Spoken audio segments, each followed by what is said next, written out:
knowledge on how they would be changed, but if there was simply removal, so that it was just at the state level, then you would at least be compliant with state law. Because right now, the district is way out of compliance on adopting the state codes.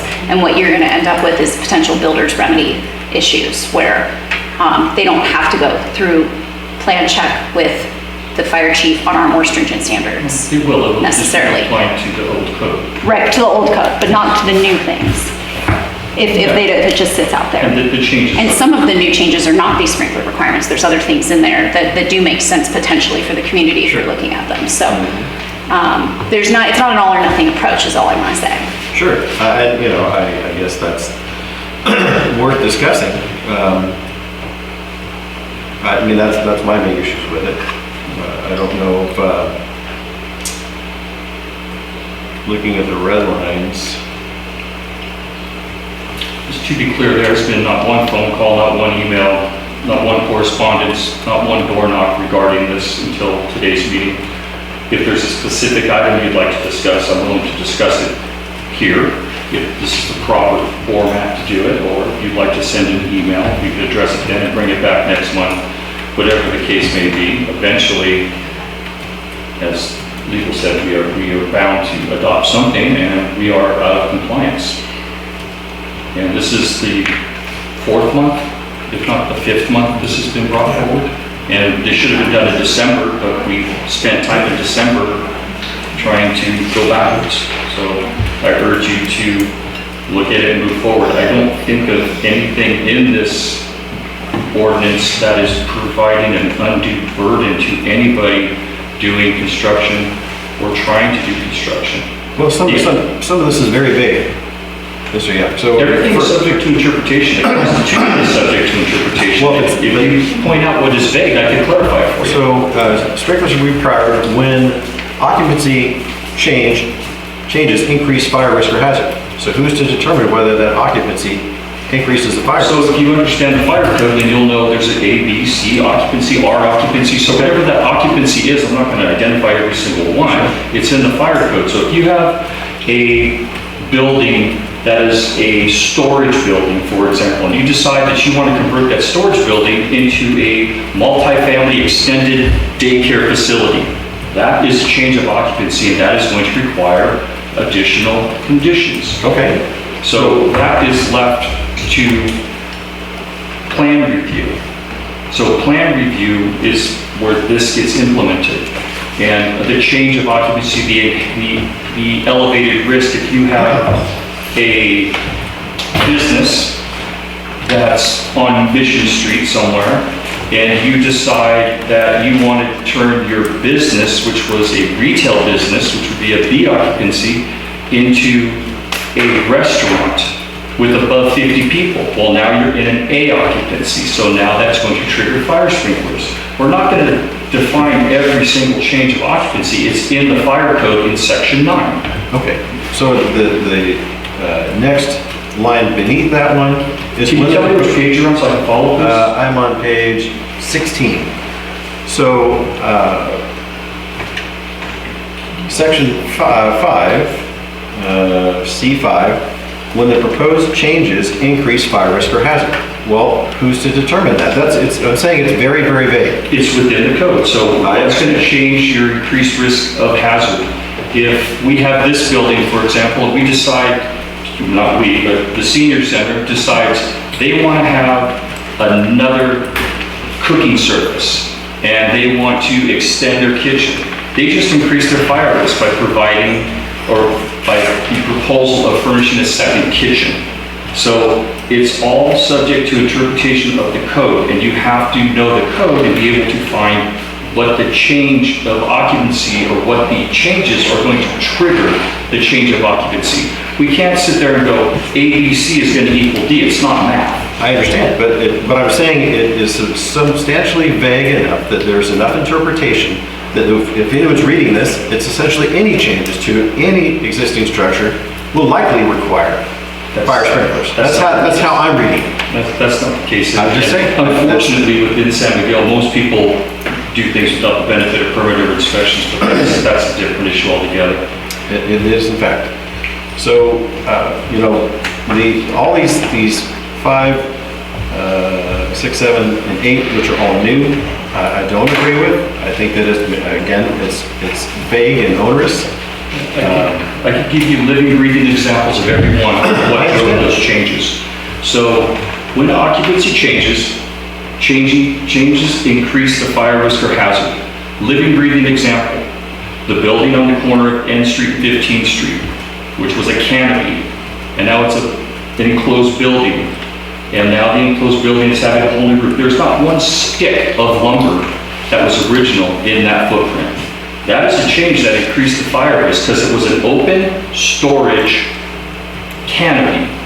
And now there's electrical distribution through there. It's an enclosed space with roll-up doors and a completely different animal. So that's a living, breathing example of what drove this change. And you can't say, well, if somebody takes this and turns it into that, you have to be able to use the code as a reference to define what that change is. And then when the plans come in for a plan review, that's when that is spelled out and says, this change drove this code section, and the code section is called out, and that is the reason for the change. That drove number 5, when the proposed change increases the fire risk or hazard. If you're, the living, breathing example of that would be if you want to put a large storage building on a piece of residential property and that has an impact to your neighbor and you're reducing your lot line or something like that, then you're going to need to have fire sprinklers. You're going to have to protect your neighbor. But we're not going to say that because that's one example. And people who play the loopholes are going to say, well, that's not my example. I didn't build a storage building. I built an ADU, or whatever the case may be. So everything has to be manageable by the code official. And the code official is me, and I am trained with hundreds of hours to do this job. And I varnished my certificates to legal in the past just for argument's sake. The next item, when substantial electrical or mechanical alterations are made requiring a building permit. That's substantial. That goes back to, are you adding a kitchen?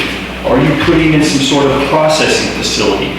Are you upgrading a structure that had nothing to a structure that now has electrical distribution throughout? That increases the level of risk. It's not, hey, I'm building a garage that's 500 square feet. Well, if you're building a garage that's 500 square feet, it says right in here, you're exempt from fire sprinklers, as long as you don't turn that garage into a dwelling.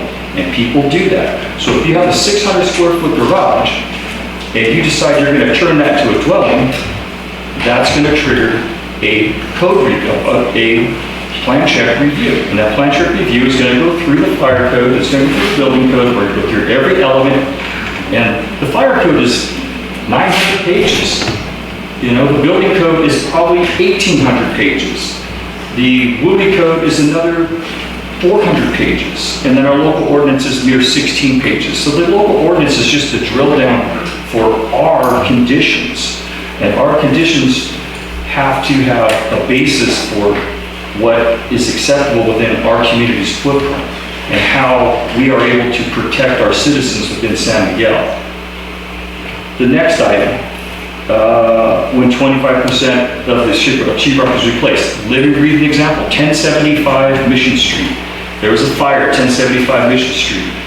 The building was gutted and rebuilt by a contractor. He did it without the benefit of permanent inspections. It caught up to him eventually. And unfortunately, that was the time to install fire sprinklers. The building was damaged by fire. It would have been a perfect opportunity, but that condition was not in place. Now, in the 2016 ordinance, 01-2016, that condition was in place in San Miguel. When the 2019 fire code adoption happened, that got removed, and I don't remember why. So this is just bringing back what we had currently in the past. Another living, breathing example would be 1120 K Street, another building that was damaged by fire. A majority of the drywall was removed from that building. That would have been, and insurance was paying for it. That would have been the perfect time to install fire sprinklers to protect that residence. You know, the building next to it that burned substantially, that building has the benefit of fire sprinklers now. So there's a lot of living, breathing examples. These aren't just random things that I'm pulling out of thin air and trying to apply to make it more burdensome to build things in San Miguel. My vision is to see San Miguel prosper and grow in a safe, productive manner, and to have buildings that aren't a hazard. So those are the only items that, then, you know, we changed the one item for a 3-year period to a 2-year period, because it was that was kind of based on what was going on with the mission. You know, the mission was like a 3-year construction project to rebuild the mission, but that ship has sailed. And there's a lot of other just typing conditions. Other than that, there's nothing that is beyond extraordinary, beyond the code requirements. You know, our duty is to protect our citizens. And our duty is to provide structures that are safe. And if your structure is compromised for some reason by fire, it doesn't impact your neighbor, and then that neighbor, and then your whole neighborhood burns down. Thank you. I understand the direction, and I understand the purpose. Again, I think 5 through 8, for me personally, are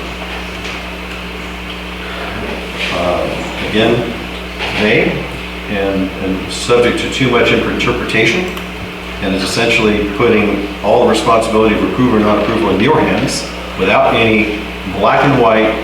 This is when you're going to require sprinklers, but here it says, you know, with the proposed changes increase the fire risk. Well, in my opinion, it increases the fire risk, and that person's opinion may not increase the fire risk.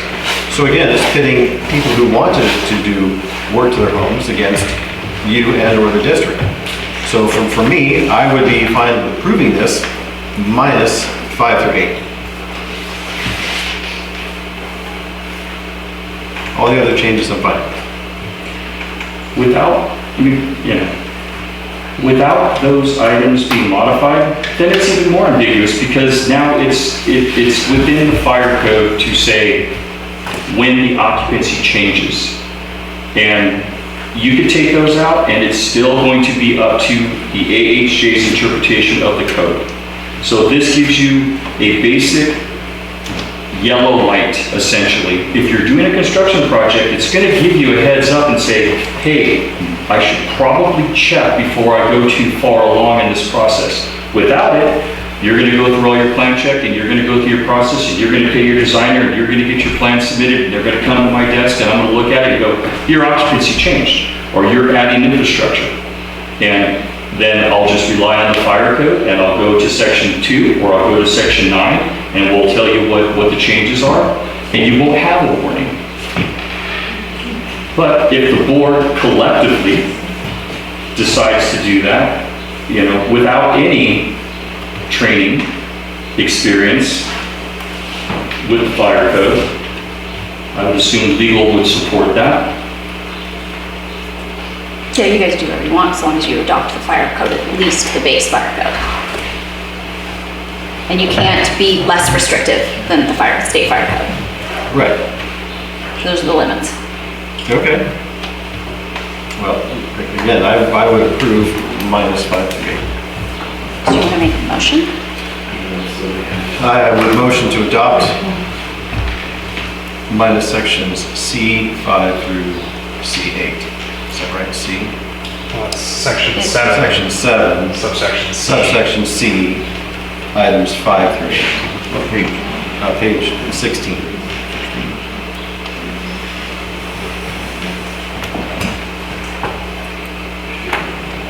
We have a second.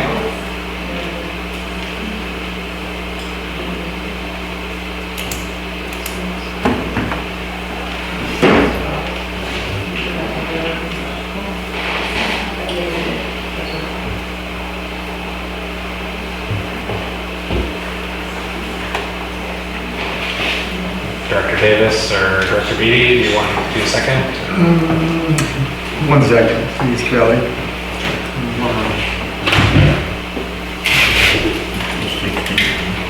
page 16, section 7, subsection C.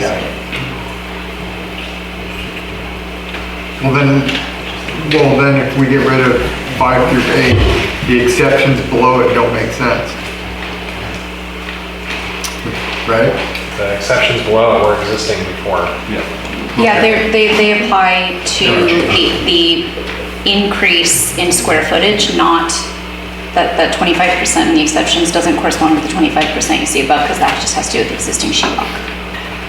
So those would refer back to an increase in your square footage, which was already existing.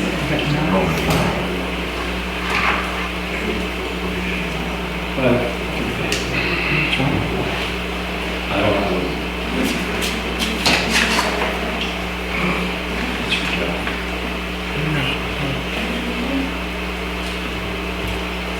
I mean, 5, I could see, agreeing that could get changed, or the verbiage on that could be changed, but I do see 6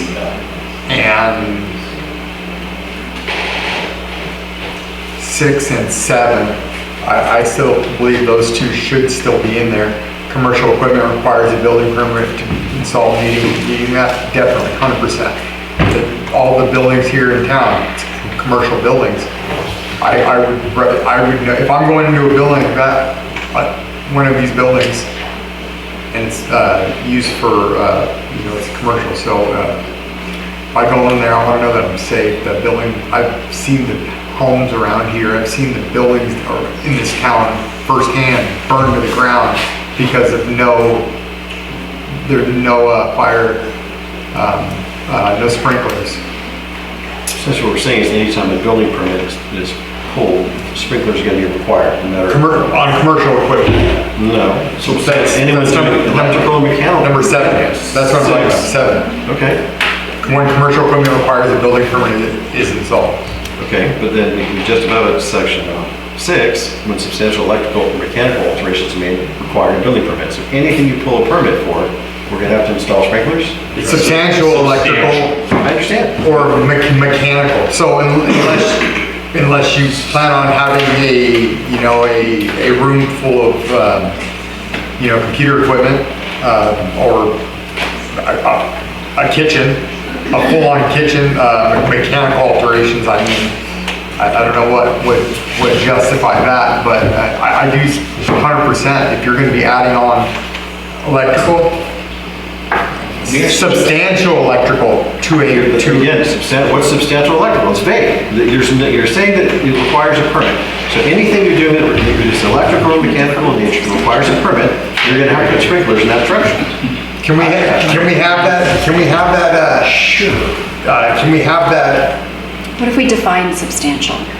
So I would say perhaps on 5, if it read, when the proposed change of use increases the risk of fire or hazard. Because an example of that would be, say we have the laundromat. The laundromat does have fire sprinklers, and it is a laundry facility, but they don't do dry cleaning.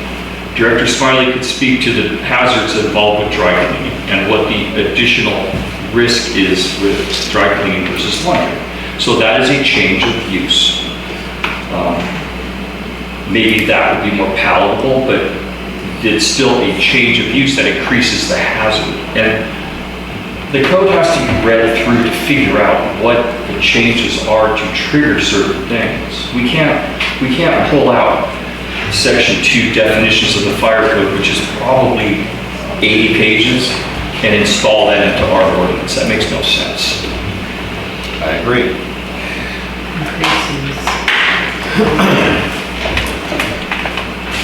What do you think, guys? Does that make sense? Is that an acceptable edit? And to me, I just don't like any one of them. To me, it makes it,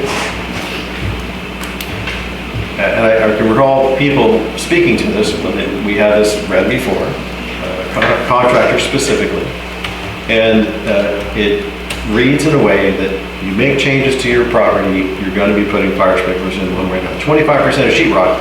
So if somebody's replacing one room in their house that has wood paneling on it, and they have to replace the sheetrock in that room because there was wood paneling on it, one room could trigger someone requiring sprinklers in their house. And to me, It depends on the size of the home. obviously, but that's what I'm saying.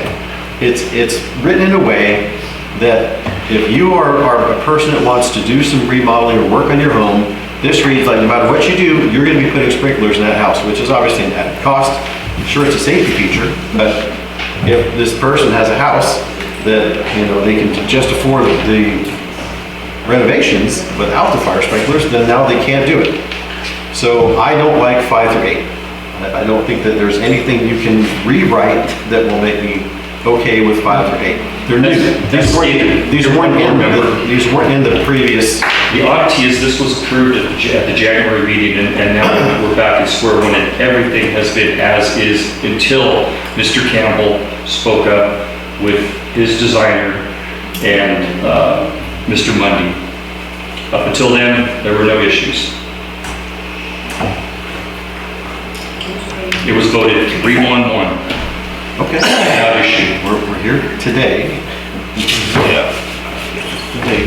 So we have a motion on the floor still to adopt without 7C 5 through 8.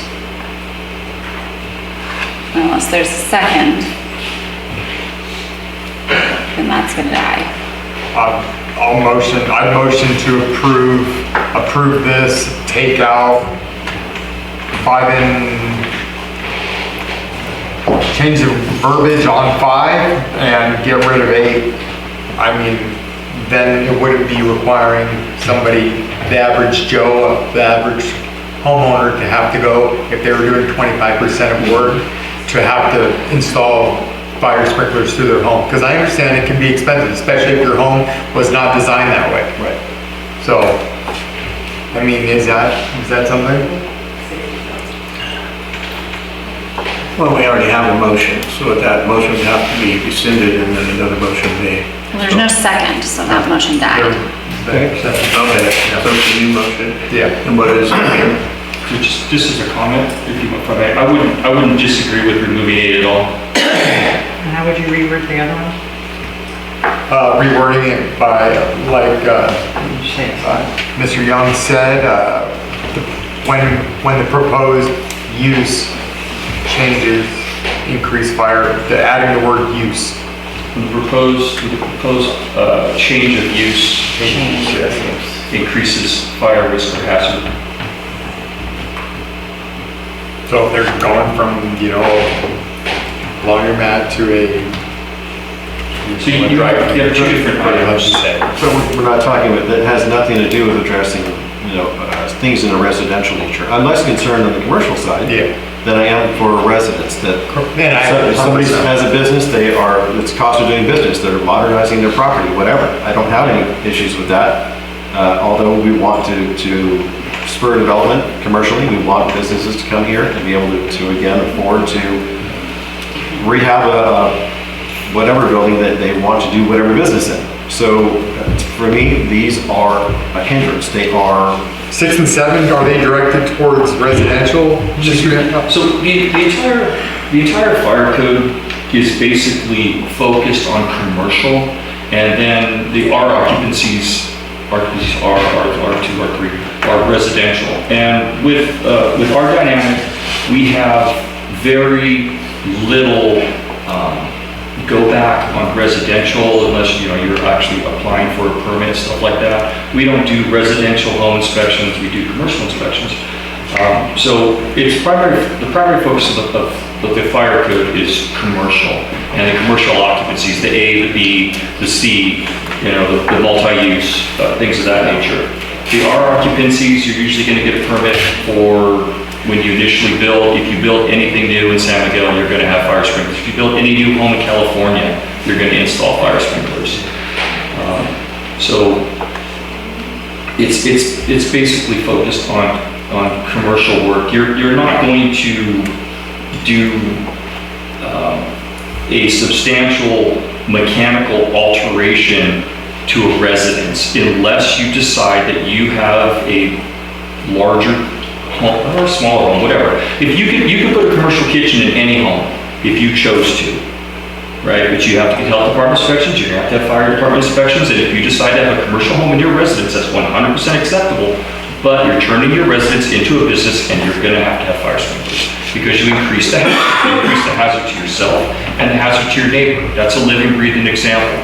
So there's all these examples that you have to keep in your toolbox and be able to utilize when appropriate.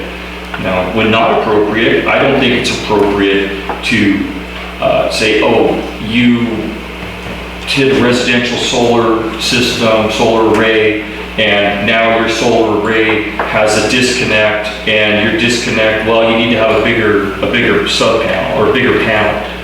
That's not going to require fire sprinklers. You know, we don't even see residential solar. We see commercial solar, but well, the district, we don't see residential solar. It's something that we try to do because there's a lot of risk with residential solar, and it's the accessories that go with the residential solar. But that wouldn't trigger, you know, that wouldn't be in my toolbox to say, oh, you have to have fire sprinklers because you had to change your electrical panel because you want to have a solar array. That's not substantial. Substantial is you're changing the functionality of what your original use was. So That's your interpretation, and that's your interpretation today. It's a separate example. So a person ends up in an accident and ends up paralyzed. Now they're wheelchair. You want to install an elevator in a two-story house. They don't have to move. Not going to require sprinklers because it's a substantial mechanical change. that's a lift. It's not changing the use of their building. It's giving them ambulatory access. It's not providing a different functionality other than assisting them to the second floor. You're not doing commercial kitchen. You're not increasing any risk by putting an elevator. You're decreasing the risk by putting an elevator in. Right, but it's a substantial electrical and mechanical alteration. Could in fact have 25% of the existing sheetrock replaced as part of it.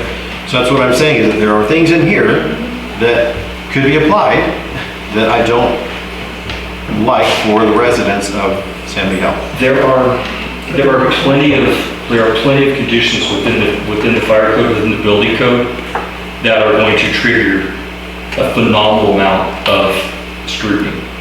And it's not just our local ordinance. Okay. So, and as I said previously, you know, item number 8 was part of our code previously. It was removed. I brought it back. You know, I'm not a big fan of it, and I would say that it would be reasonable to remove that one, or change the words to 25% of the existing sheetrock is replaced due to fire damage. Maybe that would be appropriate, because if you had a building that was subject to fire, it's being renovated, it might be a good time to install fire sprinklers, and I'm sure that your insurance company would be more than willing to assist you in that matter, so you don't have a catastrophic event in the future. So maybe that might be verbiage to make that a little more palatable, or, like I said, I'm in favor of removing that condition. That is something that, just by the way, Templeton, we're not terminally unique. We share these code conditions with Templeton Community Service District Fire Department, and that is in their code. So that's what prompted me to re-engage and install this into our code, because I was reading Templeton's and said, oh yeah, I remember we had that, and looking back at the old code said it was here, so let's bring it back. Because, you know, not saying that monkey see, monkey do, but Templeton has that in their code, and it's 100% acceptable to Templeton.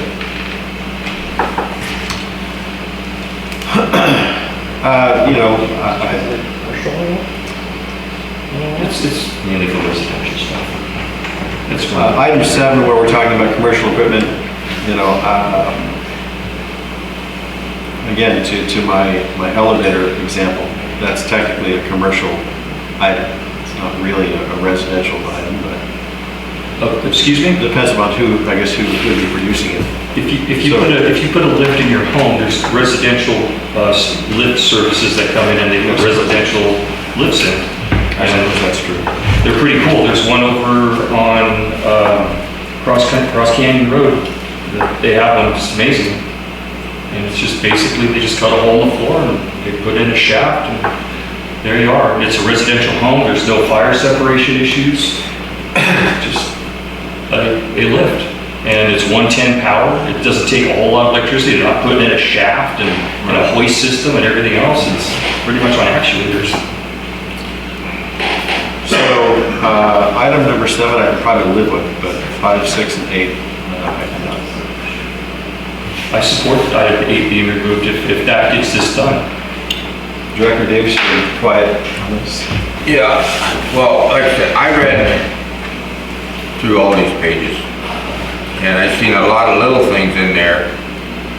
Like, even if I want to put a new hood over my cook stove at the house, there's a good possibility it's going to require, Not at all. Not at all. I know, but it's going to be required for me to have not sprinklers, I understand that, but it's going to require you to come in and check on it. No, it's not. But It's a commercial hood system.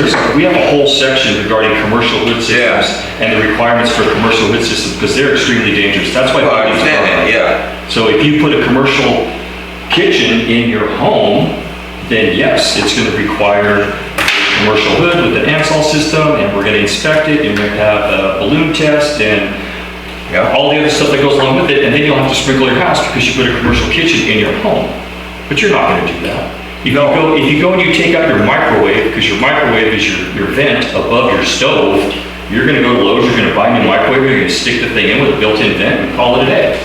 If you decide to do something that's more exotic, I doubt that you're going to go down to the county and say, hey, I want to get a permit for my new kitchen hood.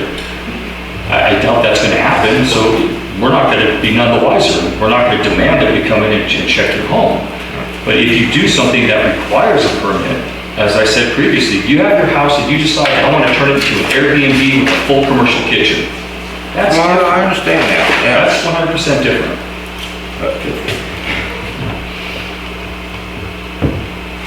But the commercial hood section is solid. It's been there since 2019. I modified it in 2019 and we've left it alone because it's solid as is. And there's a lot of risk with commercial hoods. Grease hoods need to be maintained. They cause buildings to burn. Can I make a motion? Ken? I want to make a motion that until we get more clarification on this, that we table it till next month. Well, we're trying to get the clarification right now on what the changes would be so that we can bring back, either approve the changes tonight and they'll be installed, or we can bring it back with changes. But if we keep bringing it back without direction on the changes, then we're going to have the same conversation every time. Okay, but for now, it's already been voted down. So we have two motions that didn't get seconds and didn't move forward. It's not been voted down. Okay. So again, we're